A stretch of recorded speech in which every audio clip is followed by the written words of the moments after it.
You are listening to Practical and Woo by Mindset and Manifest. I'm your host, Eden, and I'm so excited to offer you this bonus series called the CBRDBR series. This side series is a forum for us to meet interesting guests with unique perspectives and gifts discovered from lived experiences that are both practical and woo. Let's dive in. On this episode of the CBRDBR series, I'd like to introduce you to Rodolfo de Angeli. Rodolfo is a mentor, a leadership coach for Tony Robbins, and a practitioner of Andean shamanism. Over the past 12 years, Rodolfo has helped tens of thousands of committed men and women conquer fears and find their bliss. His mission blossomed out of his own desire and commitment to overcome adversity and choices he was making in his own life. Rodolfo uses a 3,500-year-old shamanic practice in both his life and his client work.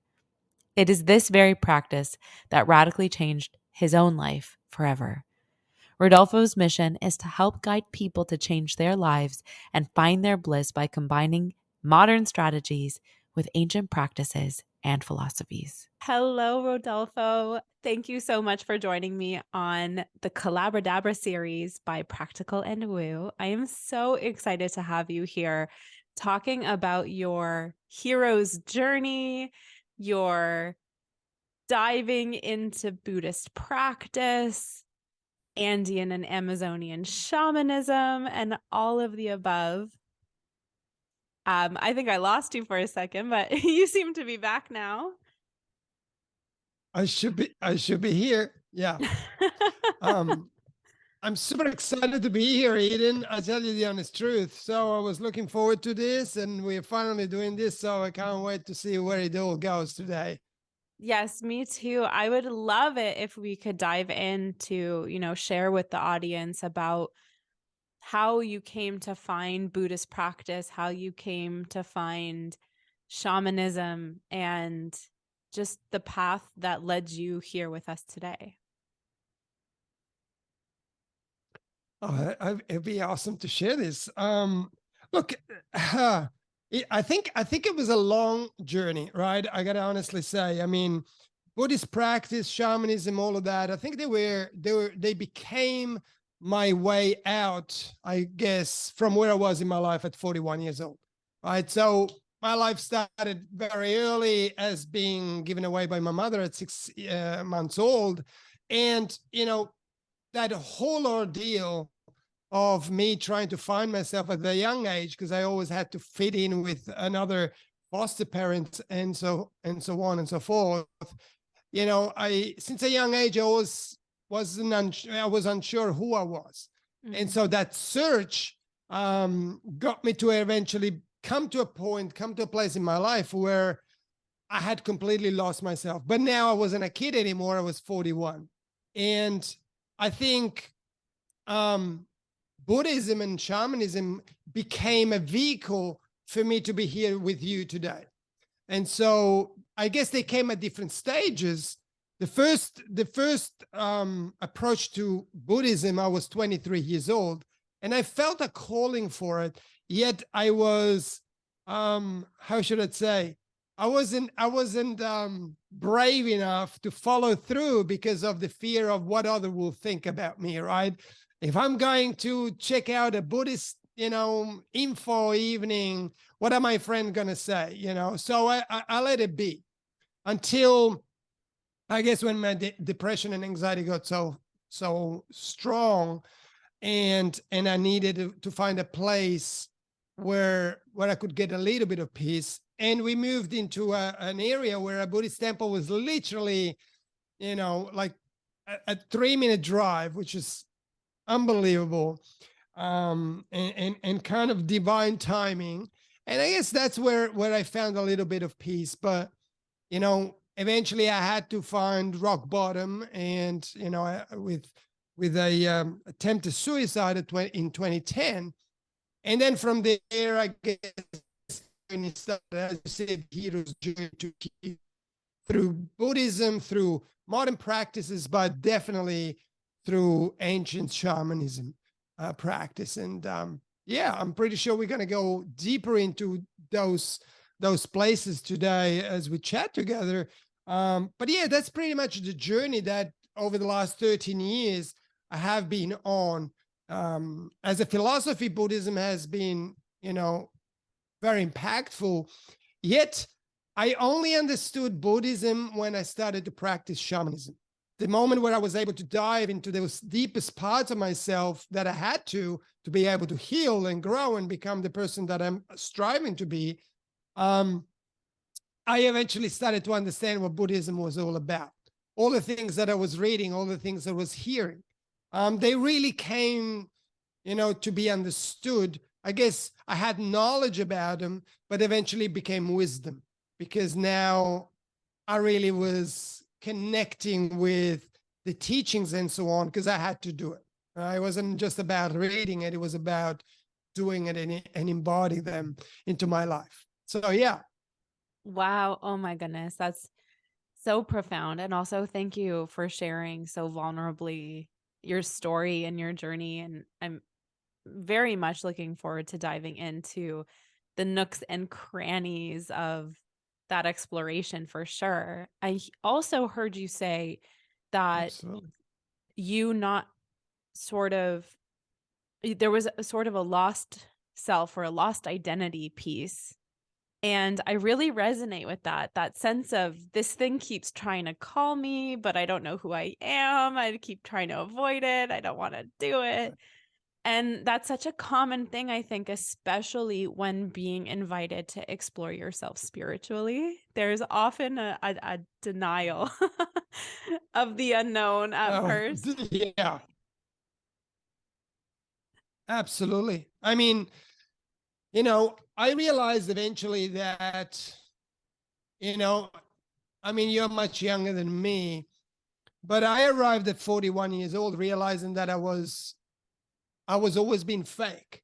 I have always been fake, right? This persona that I was putting out in the front was only a defense mechanism because I was afraid. I didn't know who I was, but also, I was craving so much love that I didn't receive when I was little because I always had to fit in, right? I changed. I think it were 4 different families, so 3 families plus, so 3 foster parents plus 1 auntie and uncle that I grew up with, and I always had to fit in. I always had to find my space into someone's house, amongst other kids, amongst other toys that weren't mine. And so I needed to make a transaction. I learned to do this invisible transaction. I'm a nice person. I'm loving you so much. I'm going to help you all the time.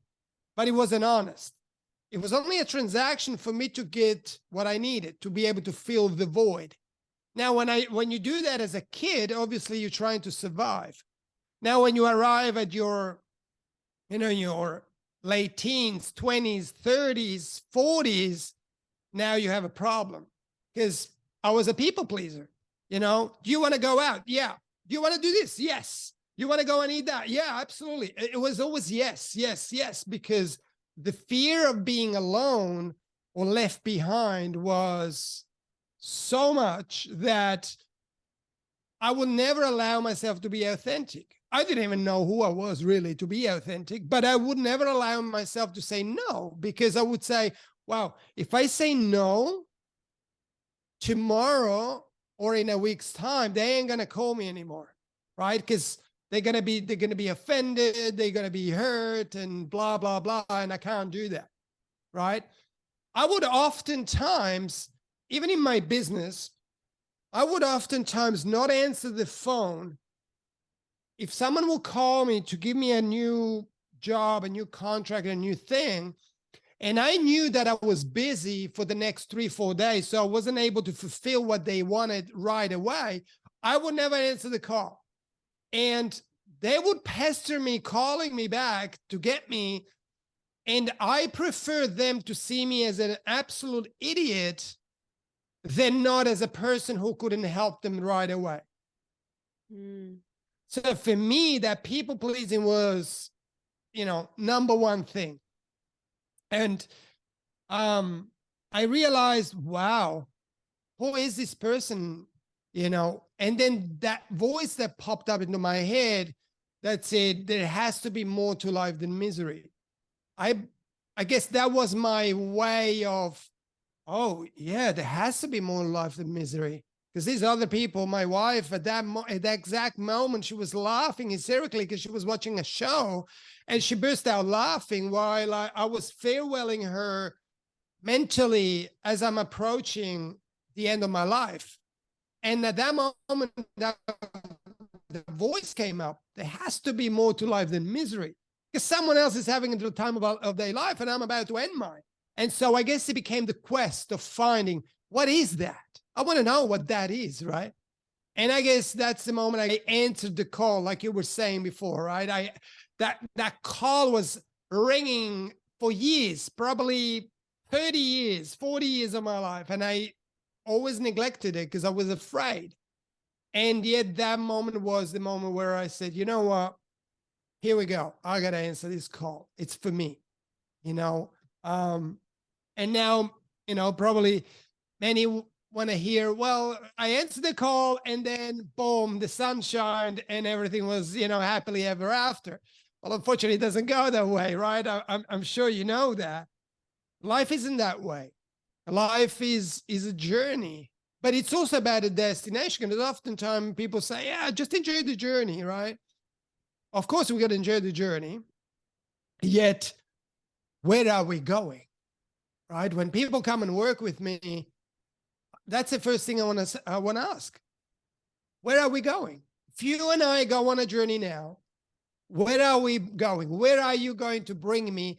But even more important, who is going to bring me there? Because the person you are today ain't going to get you where you want to go. It's just not going to happen. So who do you need to become to get us there, right? It's an outer and an inner journey, two journeys at the same time. Often people go on this, journey, this external goal set thing that we hear all the time, every day on social media, anywhere, right? Set your goals and you're going to, turn your dreams into reality, blah, blah, blah. The unfortunate part about it is that people are so much in pain. Most people in the world are in pain. And I'm not overshooting this, especially in these times. And so the goal becomes a way to fill the void, that big void that most people have. And so they do whatever it takes to go to this thing, whatever that might be, buy a new car, buy a new house, get a promotion, whatever, make $1 million, whatever that is, lose 50 kilos, 40 pounds, whatever. But it's a way to fill the void. And so when they arrive there, they accomplish that, that feeling that they are craving only lasts very short. Depending on the magnitude of the goal, it can last an hour, it can last a day, maybe a week. I remember when I bought my, car, when our company was successful, I paid $300,000 for that car. A week. A week. And then it was, what I drive. It is what it is, right? And so what do I do then? Now it's like, oh God, there is still a void. This car didn't fix it. The promotion didn't fix it. The house didn't fix it. The kids didn't fix it. The picket fence didn't fix it. So what's the next thing? And so we live, in a world where most people spin their wheels all day, spinning their wheels. Next thing. Oh, I'm doing this, I'm doing that. Yet when we find who we are, when we reconnect with who we are, once we get out of the office and we get into home, then all of a sudden the goal might not change, but it's a different person going towards there. And so the goal does not become something to fill the void, but the goal now is something that represents who you are. And that's a completely different life. That's a fulfilling life. That's accepting anything that life has for you and whatever it brings. And so I guess my journey over the last 13 years now has been how to get from where I was looking at a rope to living life this way. And trust me, my life isn't free of any challenges. Along the way, we lost our 7-figure business. We had to let go of 40 people. My wife went through breast cancer. My life isn't free of any challenges like yours is, like anyone's. Yet what I am able to do differently today is to see what it is and to acknowledge and accept what it is, and still not get away from who I want to become, but also know very clearly where I want to go, not to fill my void or the void, but to represent who I want to live as. Mm-hmm. You know, so that is the difference between how it used to be and how it is today. It's a matter of building that resiliency in obstacle, in being able to navigate your life. And I really resonate with a lot of your nuggets that you dropped in. Oh my goodness, there's so much meaty goodness to sink your teeth into what you just shared. From even that moment that you were able to catch yourself and say, what is life without misery? Or does it have to be this miserable? And I'm paraphrasing now. To be able to make that choice not to move forward with your choice to leave this earth. And I'm so glad you didn't. I am glad too. Thank you. My goodness. Like there's so much courage in that moment. And I really resonate with that experience. In fact, one of my podcast episodes is really about that first journal entry that I wrote where I decided to survive. Like I really decided to survive. And I can reflect back to that moment and see how much I've grown, and where it felt like I was at the bottom of a well, how much I feel like I'm at the top of the well with my feet in the grass. And the contrast between even just like the feeling scape of those two experiences is so real and tangible. My ability to see back to the person I was when I made that choice. And I agree that the person I am today is the person who got me to where I am right now. And it couldn't have been that person that I was then. And though I still know her as a friend, almost, and she is not me. My curiosity, how do you resonate with that? Like, do you ever look back at these life experiences or these feeling senses and how different your life feels? I'm curious to know how that's unfolded for you. I find this to be a terrific question. I always say to people, you know, my program's called Life Artist Mastery, and I hold shamanic retreats, and at both audiences, if you wish, I always ask to do the same thing. To never forget where you come from. I believe today, 2023, and my journey started 2010, I believe that my anxiety, my sexual abuse, my depression, my fears of anything, my feeling of abandonment, my rejections became my biggest teachers. And when I feel a certain way, it's like a book. I'm going back into the old chapters and check on that person, because that person learned a language. Today, I call that a language. When our new clients come in or someone reaches out and tells me their story, it's I'm pretty sure you do the same. Someone tells you something that resonates with you. It's like, oh, I know this. Not only I know, I feel you. because I am you. There's an ancient way, the Mayas used to have this saying, which goes in la quecha la kin, which means I am another yourself. And I found to be so powerful, because the moment we stop rejecting the parts of ourselves that we might not have liked, not only do we become whole, but now we become wise. And later in our life, we will not just be another old person, but will be an elder, which is a completely different story. Now we will be able to share a message. Now we will be able to leave something behind. And I don't believe in legacy and all of that, because, 10, 20, 30, 40 years, you're gone. Nobody remembers a part of you being on, I'm not talking the Platos of the world or the Socrates of the world in the books and all of that, but as a normal human being, how long are we going to stay behind? That will depend on the message, we will be able to share. You and I here are sharing a message. Do they listen to it? Do they not listen to it? That is completely out of our control.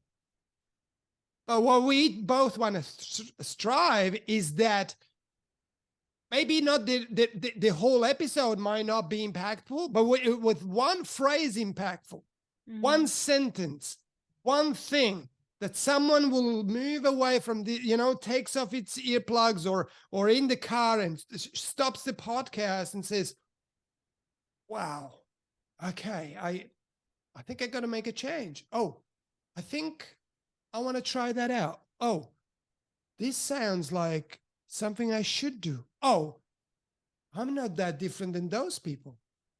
I am the same as those people. They are the same as me, right?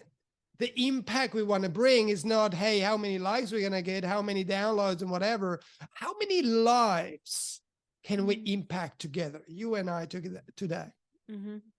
That is the main thing of why I do these talks, together. Why are we doing this? What is the intention?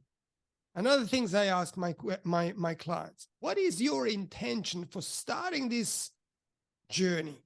People who come to my retreats, most people come in fear because they don't know what's going to happen, right? It's like what you said at the beginning of the call, right? You answer the call, but you're afraid because you don't know what's next, right?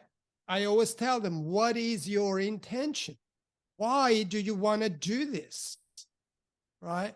And I think that is the moment where everything changes. There's a reason, and it's not, hey, I hope I get a like or whatever, but it's bigger than that. One of my mentors, Ty Lopez, back in 2012, 13, we were playing basketball in the Hollywood Hills where he was living there at the time. And he asked me, have you ever done this funeral test? And I was like, funeral test?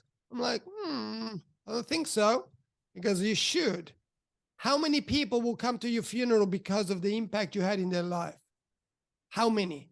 Not how many comes because they want to show up and be seen by someone else, but how many people will truly come because you did something for them? You impacted them. And not only, but a month, a year, 10 years from that moment, something will happen and they say, oh man, that Rodolfo guy. Oh man, yeah, that guy. Oh, how many? Right? And he always asks me, do that funeral test every single month. Ask yourself, how many people will come to my funeral because of how I impacted their life, or because how I made them laugh, or because whatever I said, right? And I think I feel that when we are in pain, when we go through a challenge, depression, anxiety, feeling lost, all of those things, we're stuck, we don't know what to do. There's a part of us that becomes very selfish. And now it becomes all about us. Who is going to see me? Who's going to tell me the word that I need to hear? Who's going to tell you I love you? Who's going to tell you, hey, you're a good person? Who's going to tell you all of that? We make it all about ourselves, and all of a sudden we crave so much. We're constantly perpetrating a role. And the more you do that, the more lost you get, right? Where the moment we turn that from me to we, it's like Kennedy, right? Don't ask what the country can do for you, but what can you do for the country? Don't ask what we can do for, what my family can do for me, my wife can do for me, but what can I do for her? Right? In 2017, my marriage was nearly gone, literally on a thread. I left home already, and then I had to realize, well, hang on a second, why is this marriage not working? Well, maybe I have too many expectations. Maybe I want her to be in a way so I can be comfortable. That ain't gonna work, right?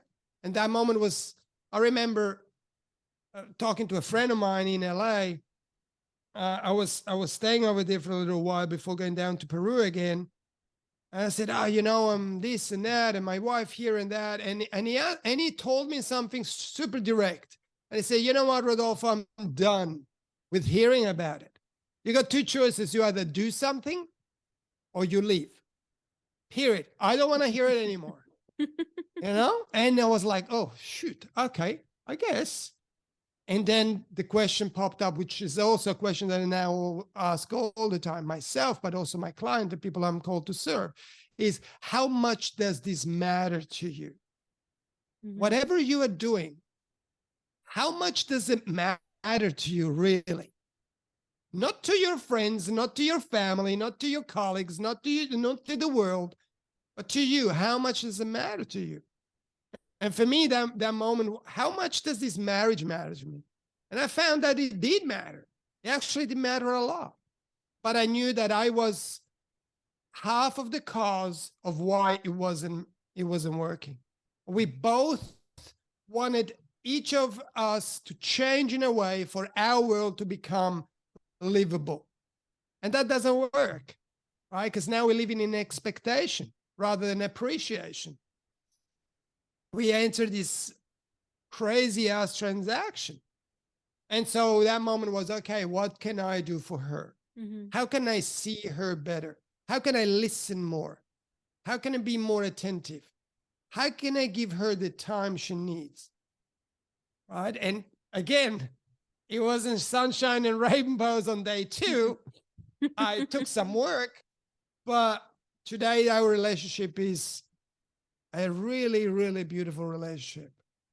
And it must, I'm sensing or suspecting that in some ways it even potentially got stronger through absolutely the effort, right? And when you have expectation, there is often a need for instant gratification as well, where your needs are constantly met and met again, meet my needs. And that gets very old very fast and very boring very fast and tiring, and to the point that you almost get like an addiction where you become so desensitized to having your needs met all the time that life feels really dull and bleak and boring. And I am recalling in a different part of this conversation, you mentioning how all of the things that you went through, traumatic, incredibly traumatic and terrible experiences, to some people might say like, oh my gosh, like I would never want to experience that. And yet you've managed to create this life artistry and become a life artist, as you like to say, with it to derive meaning out of your existence, meaning out of your purpose. And I think that is so brave and courageous and is a key to leading and living a fulfilling life, because you know how to regulate and manage yourself even through the most petrifying storms.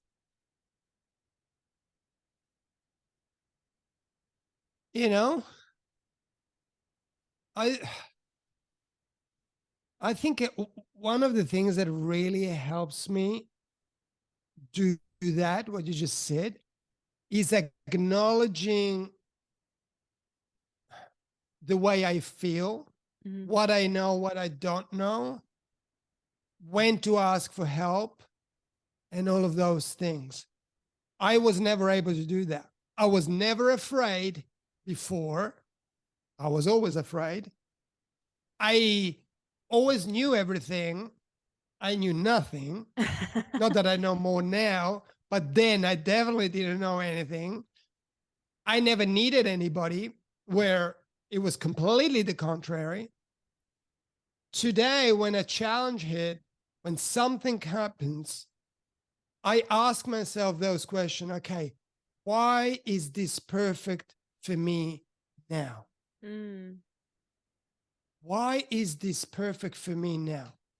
I remember when we lost our business, it was a Tuesday, and we walked out of courtroom. We lost everything. We had a law firm that told us that we had a case, and so we put all of our savings into the court case. And the verdict was we lost. So not only did we lose our business, but we also had lost all of our savings. We had to call 40 people to tell them to not come to work anymore, blah, blah, blah, all of that. And then on the Thursday, we went to a random checkup for my wife to get her results back, as we did every single year. And on that evening, 6:30 on a Thursday night, just wounded by what just happened, we're sitting in that office, and she says, Grace, you have cancer. And, there is a moment where everything, the Matrix, when he dodges the bullet and everything goes super slow motion, that's exactly how it felt. The old me would have just shown a bravado and, I'm unaffected by this, blah, blah, blah, all of that, and literally crumbling inside. With the new me, we walked outside. We were in the middle, it was evening already, so everybody left. Our car was in the middle of the parking lot. So we walk in there. We completely shocked, and I can't even fathom how Grace was feeling, Grace and my wife. Mhm. But I know, we were both in a bad place, but her even more than me, obviously. And I remember I opened the door of the car to let her in, and she looked at me, and she said, "Why me?" And I just hugged her, and I said, "You know what? I know you're scared, and I'm scared too. I know you don't know what to do, and I have no clue either. But one thing I do know, and that is that we will get through this. All you got to do is hold on. It's going to get rocky, it's going to get shaky, but you just hold on, and we're going to get out of this." And we embarked on this healing journey for herself. It was a humbling experience. I didn't know what, I didn't know how. But the question then became, why is this perfect for me now? Why is this perfect for me? Why is Grace's cancer perfect for us right now? And Grace is cancer free, was cancer free after a very short time. We put all of the knowledge I had and we put it all in there. And I know that moment changed our life. Mm. She works with women who just get diagnosed with cancer and helps them through that first phase. I now work with, people who feel lost, stuck, don't know what's next, but they know there is more, and are ready to go on a powerful journey. Mhm. And that would never have happened if our business didn't collapse. And trust me, I wish it didn't in a way, because, so much comes from it. But without that, you and I, again, wouldn't be here. So I guess sometimes we need to make a change, and we do not answer that call, and then life will take charge. And Mhm. then they'll make it happen, right? well, you're not answering, you're not hearing, you're not listening, you should be losing weight, you should be doing this, you should take care of your relationship, you should do, should. You ain't doing this. Cool. Let me take care of this real quick. And then boom. And then you're left with, a bunch of debris, which you have to sort out again. And you got to put your puzzle back together to find yourself. But I think that's the most beautiful part of life. Mm-hmm. Find yourself. Who am I? Mm-hmm. Who am I? Because the moment we know who we are, we can do anything. Right? If you are lost, even the weather being, a little bit yucky, you're freaking out. But if you're home, and even if it's cold, but you're home, you're good. Right? It's raining outside. Yeah, it is what it is. I'm good in here. It's 40 degrees outside, super sunny and whatever, 110 in the US. Right? I'm good. Aircon is on. Right? Important is to go home. Mm-hmm. Home. And ask ourselves, why is what is happening perfect for me? What am I not hearing? What am I not seeing? What adjustment do I need to make? Mm-hmm. What thank yous do I need to say? What sorries should I say right now? Right? All of those little things that we forget. We take things for granted. Right? I had a client just yesterday coming back after a week, 2 weeks, and 2 weeks ago, we talked about this interaction he had with a gentleman at his bowling club, and he was kind of abrupt and this, that, the other. Yes, the other gentleman was a little bit of a particular person. He got annoyed and he retaliated, and since he couldn't sleep, he felt restless and whatever. We had a chat. We gave him some guidance. Came back yesterday, newborn man. Not only 64 years old, super inspiring to me because at 64, he's still trying to become the person he always was meant to be. And he said, man, you know what? I never thought I would do that. I went there, shook his hand. I said, sorry, I could have done that better. And I'm really apologizing about that. Listen, it wasn't about you. It was about me. So if there's anything I can do for you, I am here. Pat on the shoulder. See you later. Mm. Right? It's the moment we take responsibility, the ability to respond to whatever is happening. Mm-hmm. Depression, anxiety, feeling lost, stuck. It's nothing else but a signal, nothing else than a little light in our dashboard that says, hey, you're not broken. It's like the car. Hey, you're not broken. You just got to put some fuel. Hey, the car isn't broken. You just got to add some oil. That's okay. No panic. Life does that with us as well. Rodolfo, you're not broken. You just need to address some things. And don't throw your life away. Don't be angry all the time. Don't judge everybody. Don't blame everybody. Don't regret. Don't grieve. Don't do all of these things because it's all a heavy burden you're carrying around with you, and it's your knees are already buckling. Maybe it's time to take some bricks out. Perhaps it's time to put down the backpack. I think that's for me what has changed the view on life, and obviously with the help of great teachers, practices. Again, we were talking about Buddhism, but shamanism definitely changed my life. Going into your soul in the middle of the jungle in Peru, you're served, you drink, and you journey into the abyss of your soul. Mm-hmm. Go and see who is there. Where is that little wounded kid? Where is that little beautiful bright light that you are? We all have it. We all got it. And so to your question, do you go back and revisit your old self? Oh my goodness, do I do? Because that person has the lessons. That person can guide me. That person is humble. And I might lose my humility every so often. But that person knows how it felt, what it needed to be done, the adjustments, and so on. So yeah, never forget where you come from.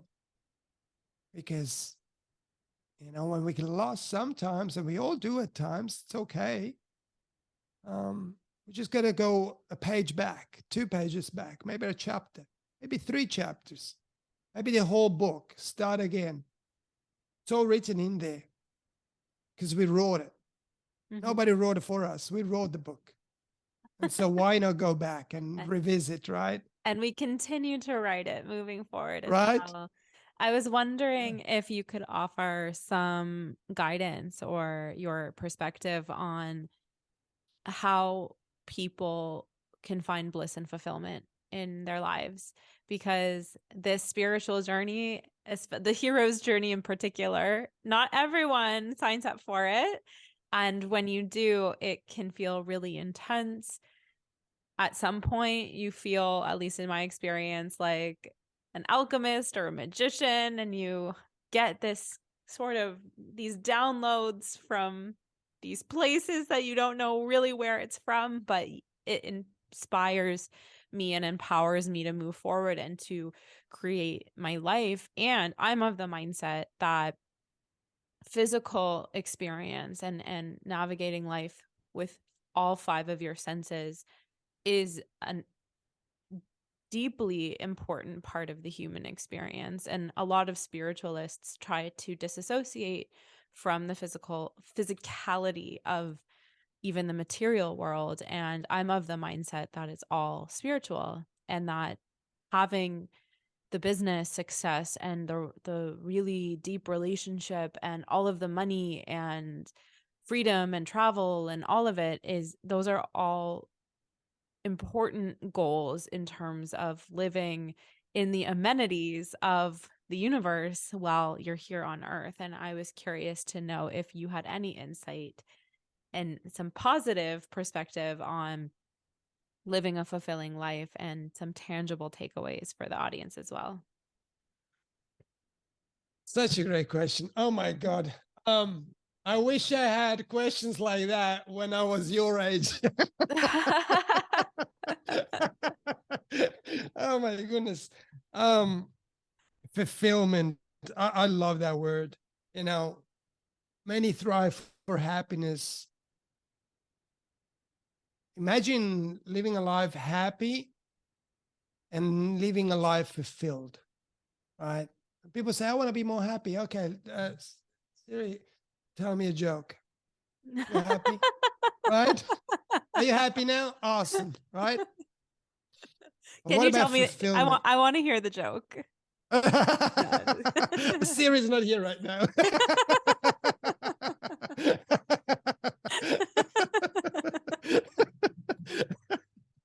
But that's the way, right? I want to be happy. Cool. Let me I'll make you laugh. Are you happy? Awesome. Is life done? No, because now you're going to be happy again, right? We're constantly looking for that happiness, right? Which is beautiful, but it's lukewarm water. Fulfillment is a complete different ballgame. Fulfillment, you feel fulfilled in any situation, ups, downs, sideways, whatever happens, you're fulfilled. And I believe fulfillment happens when you reconnect with yourself. Again, what matters to me?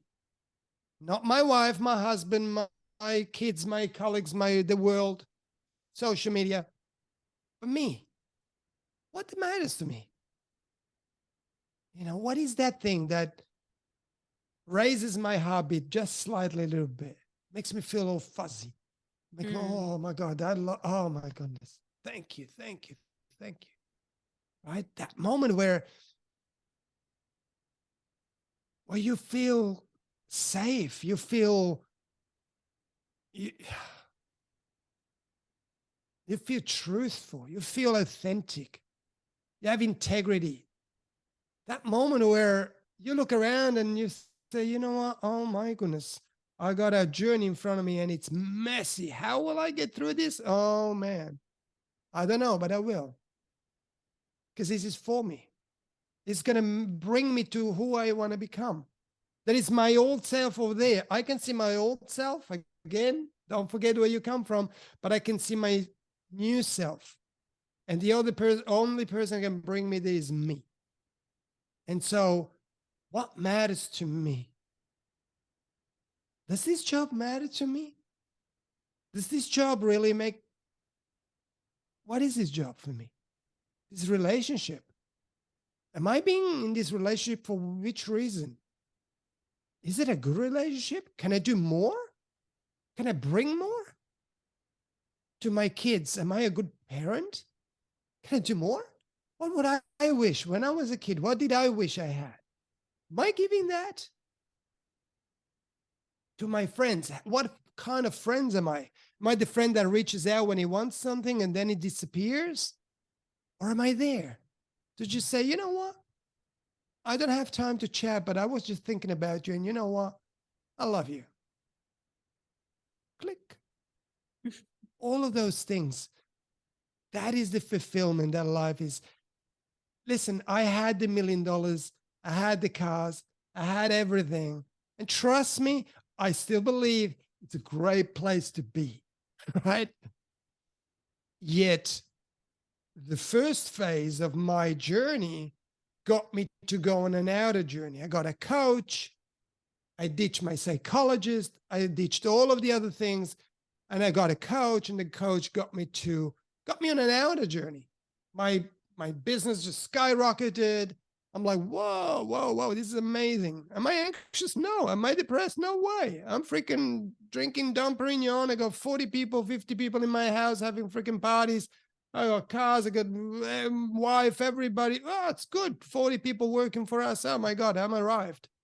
Yeah, that lasted a year and a half. And then I felt more depressed and more anxious than I ever have felt. Ever.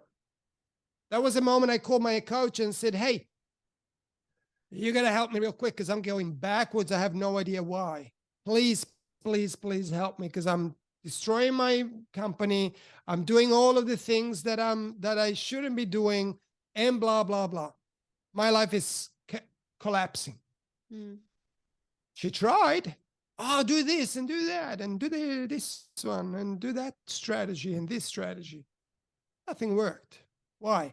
Because I now needed to go on an inner journey. I should have gone on an inner journey first and then the outer journey, or at least doing like I do now with people together. Where are we going? Who is bringing me there?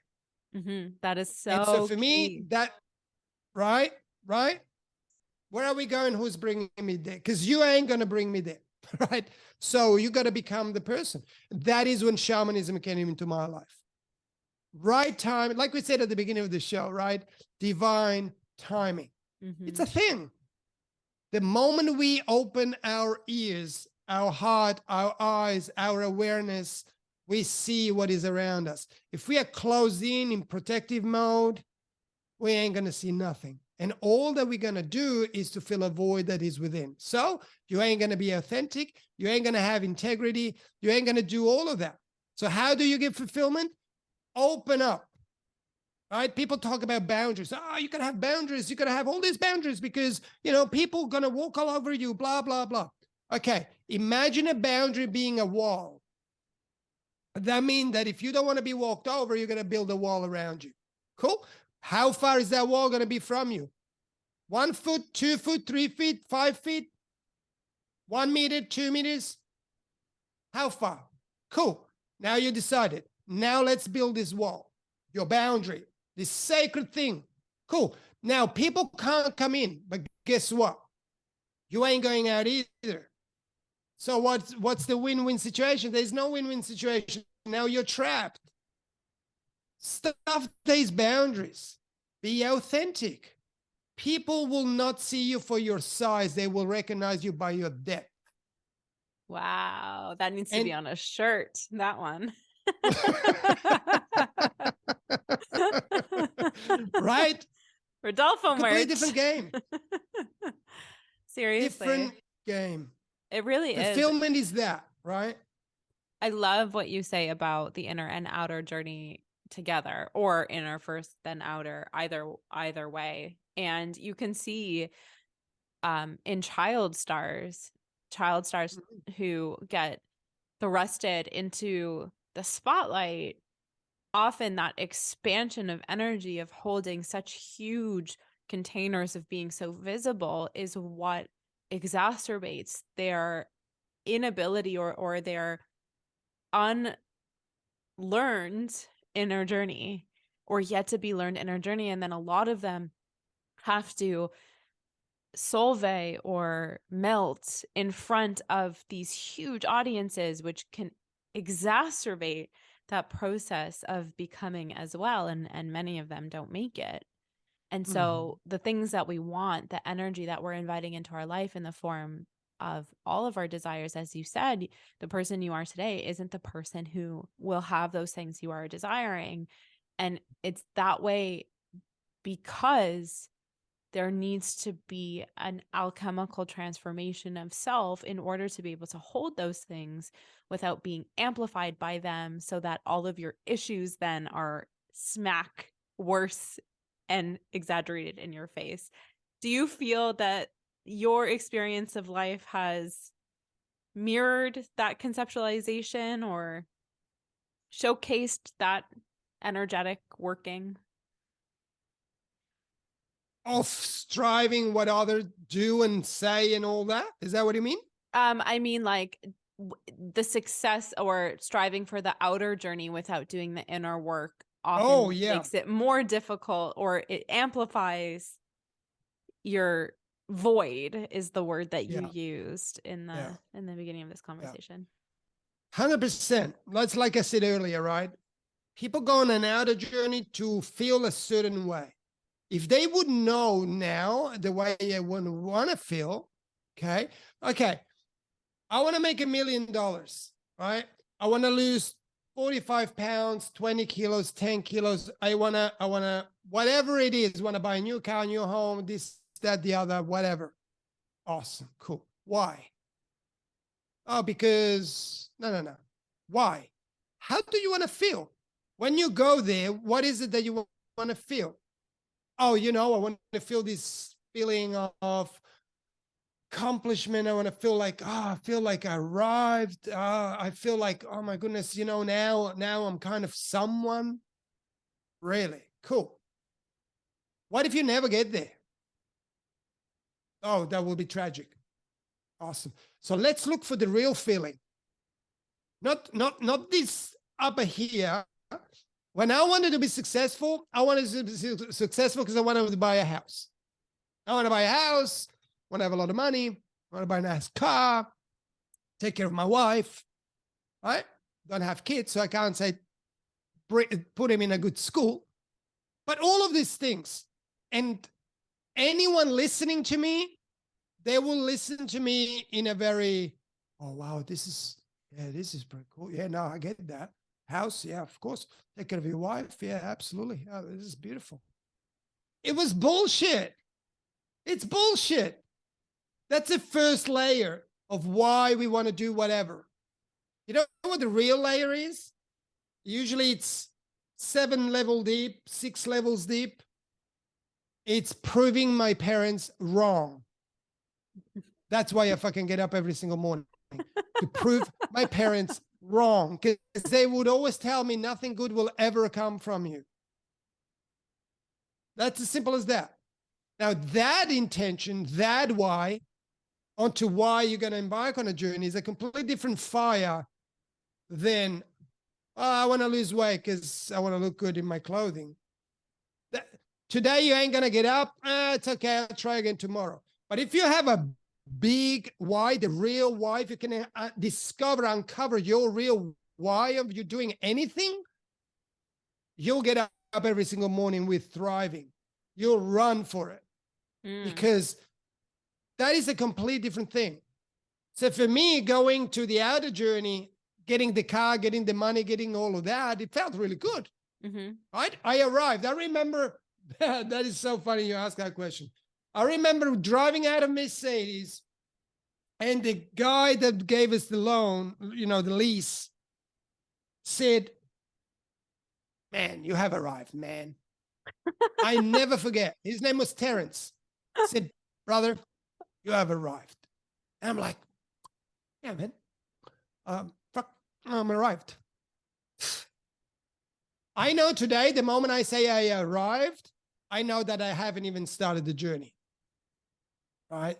You were talking about spirituality just earlier. What we have here is spirituality. Often the new pseudo spirituality. Oh, let's have who has the bigger mala beads, right? Who's got the bigger mala beads? Who's got the most colorful clothing? That ain't spirituality, trust me. Because that is only usually spirituality when life is good. I'm good. I'm good. Do I want to take care of my life? Do I take responsibility? Nah, I'm just going to share a house with 10 people. So I have to take very little responsibility for my life. Everything is going to be shared. We're all going to sing kumbaya and we're all going to be good. That ain't spirituality. I'm sorry. Spirituality is getting up in the morning and make things happen. Visualize your life. Who do you want to be? What do you stand for? Go and make it happen through ups and downs, and do not stop. I'm feeling called. That is spirituality, right? Yeah, totally. I'm feeling called to crack open the proving your parents wrong intention, because that's still for the other person. So if that's what someone arrived at, I would venture to invite them to go even deeper. Okay, but what about you? What do you desire truly from that experience underneath it all? Because if you're living to prove your worth, then you're never going to find it. Right, right. See, it's not to prove them wrong in the fact of, well, see how I did that? Yeah. Because that will be validation. And that is a trap. Yeah. Right. So you'll never get the validation. Prove them wrong in the sense of, I always knew who I wanted to be, just I was afraid of being it. Got it. Okay. So it's the call to authenticity. I want to be my it's like true the call self. to authenticity. See, you didn't see that, but this is here. I'm glad. Right? And thank you to push me in that way, because otherwise I would have never been able to. I reconnected with my mom when I was 45 years old. 45, only, what was it, 2015, 8 years ago. Reconnected with her, and I needed to fix that relationship. Why? Because I will never be able to be the husband my wife deserves if I cannot fix the relationship with my mother. Why? Because even if I forgave her, and there is still a 20-30% of resentment and this, that, the other, it will just pass down to my wife. I will never be able to open up fully. I will never be able to stand by her the way she needs me to be. So I need to come clean. I need to open the conversation. I need to go on that journey and fix things. I called my ex-wife, my first wife, I was married at 23 years old. After 25 years, called and say, hey, do you remember me? I am really sorry for what happened. Because I was a marriage material. I was insecure. I was jealous. I was possessive. I was everything. And this woman was 21, 22 years old, couldn't dress the way she wanted, couldn't put makeup on, couldn't do anything, because I was so insecure, and my bravado and everything just literally crushed her. Then I found her with someone else. At the time, it was a big deal. Oh my God, how could you, this, that, the other? It's you. 25 years later, I realized, oh, okay, I'm not condoning what you did, but I do understand why you did. That is my responsibility. And so here I am. I apologize. I'm really sorry about that. Right? The moment we own that part of ourselves, the moment we were talking about fulfillment just a minute ago, it's like the moment we own ourselves, the moment we become truthful to who we are right now, but also truthful to who we want to become, and start to take responsibility for all of the things around us, not people pleasing to get something in return, not doing things to get something in return, but do them because this is who we are. And if we want to do them, great. If we don't want to do them, great. We say, no, I'm sorry, we are not going to do that. And so we're not going to walk around our life building boundaries everywhere, but we're going to stay open, letting people know with who we are by the way we shine, by the way we act, by the way we live, that, hey, this is who you get. This is us. This is the relationship we're going to have. I'm not closing up to you, because if I do, you are not going to get myself. It's like in a couple, right? How many people are married, and how much intimacy is in those marriages or relationships? How much intimacy? Many relationships, very few have intimacy. Why? Because they got hurt eventually, either by the marriage or by something before, and now they trade love for connection. I'm going to connect with you. I love my kid. I love my dog, my cat, my rabbit, but I connect with people. Because connection is less painful. If something happens, okay, painful a little bit, but not as much as if you love someone unconditionally. Mm-hmm. Right? And most of us, I would say, my hallucination is that most of us have suffered somehow with love, parents, early relationships, first love, betrayal of a friend, whatever. We all had it. And then we say, oh, that is so super painful. I don't want to feel that anymore. So I'm going to trade love for connection. Mm-hmm. And now we connect with everybody, but we love very few. And by doing that, we also stop loving ourselves. Because how can we don't love anything else. How can we stop? How can we do that with ourselves? Oh, that's a famous RuPaul quote right there. Right? Is it? Not said exactly that way, but definitely that sentiment. If you can't love yourself, how the hell are you going to love anybody else? Can I get an amen? Amen. There you go. Right? But it's true. It is true. We are coming to the end of our episode, if you can believe it. Went fast. My goodness. Yes. I wanted to give you an opportunity just to share some wisdom with the audience as like a closing ceremony, closing wise words. And then we will officially end this conversation today at the very least. That is, listen, first of all, I want to say thank you. Okay, for providing the space, for opening the space for a conversation like this, right? I appreciate you because I am inspired by you. I'm inspired by this young soul that has already such huge views on life and the world and what you want to do. So for that, I believe the world needs it more than ever. And for that, I thank you, and for giving me the time to hang out with you. I had a terrific time, by the way. And I knew it would have been, because the first time we spoke, there was a great connection.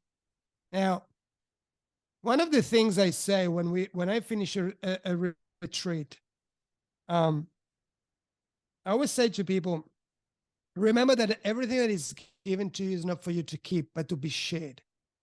What I mean by that is life gives us lessons. Life gives us lessons to learn, to embody, to go through. And yeah, those lessons are not always easy, but they're needed for becoming the person we strive to be. But then the lessons you have received, they're not for you to keep. Now you need to share them, because there's other people. We're all the same. In la que chalakinu. You are another myself. I am another yourself. And so whatever you are right now in your life, whatever that is, it is a lot of light, not a lot of light. It is light nonetheless. All you got to do is ask yourself, why is this perfect for me now? Whatever is going on in your life, and what matters to me? What truly matters to me, right? And ask yourself, who do I want to be? Who do I want to become? Am I that person already? I just need to open up. Do I need to love more, to see more, to hear more? Do I just need to do more, a little more? Not to show the world who you are, but to show yourself who you are, right? Small little step. Who am I? Why is this perfect for me? And then share, share, share, share everything you receive. And if you want to reach out, you can reach out on Instagram, Rodolfo_De Angeli. Let me know that you are listening to this podcast. I'd love to jump on a call with you. If there is any way I can serve anyone, anytime. So I appreciate you, honestly do. I'm super humbled, and thank you, thank you, thank you. Can't wait to do this again. Beautiful. Thank you so much, Rodolfo, for enlightening us with your incredible wisdom, your incredible journey, and this very, very insightful conversation. I'm also looking forward to doing it again. And I also appreciate you being here with my whole heart. Oh my goodness. To our audience, thank you for listening. Thank you for being here. Thank you for opening your heart and your mind for continuous growth and expansion. Until next time.